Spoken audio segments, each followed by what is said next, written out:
Some are born great, some achieve greatness, and others have greatness thrust upon them, quoth William Shakespeare. Or did he? Some people question whether Shakespeare really wrote the works that bear his name, or whether he even existed at all. They speculate that Shakespeare was a pseudonym for another writer or a group of writers.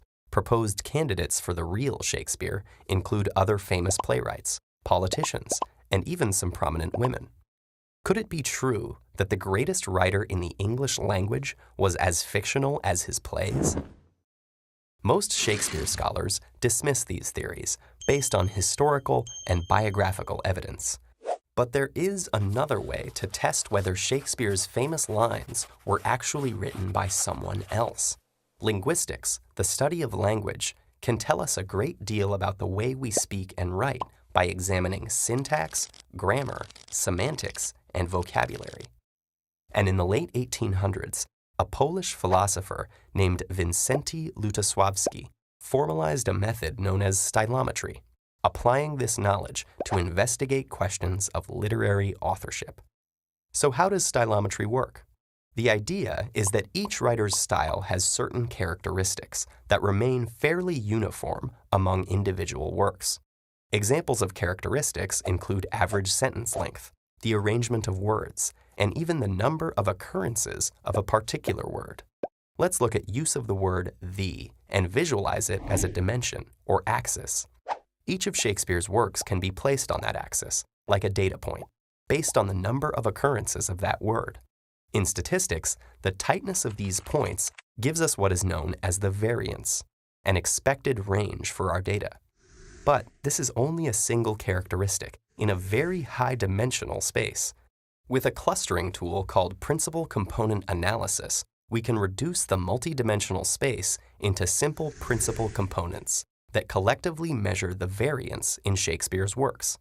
We can then test the works of our candidates against those principal components. For example, if enough works of Francis Bacon fall within the Shakespearean variance, that would be pretty strong evidence that Francis Bacon and Shakespeare are actually the same person. What did the results show? Well, the stylometrists who carried this out have concluded that Shakespeare is none other than Shakespeare. The bard is the bard.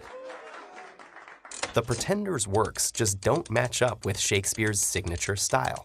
However, our intrepid statisticians did find some compelling evidence of collaborations. For instance, one recent study concluded that Shakespeare worked with playwright Christopher Marlowe on Henry VI, Parts 1 and 2. Shakespeare's identity is only one of the many problems stylometry can resolve. It can help us determine when a work was written, whether an ancient text is a forgery, whether a student has committed plagiarism, or if that email you just received is of a high priority or spam. And does the timeless poetry of Shakespeare's lines just boil down to numbers and statistics? Not quite. Stylometric analysis may reveal what makes Shakespeare's works structurally distinct, but it cannot capture the beauty of the sentiments and emotions they express, or why they affect us the way they do. At least, not yet.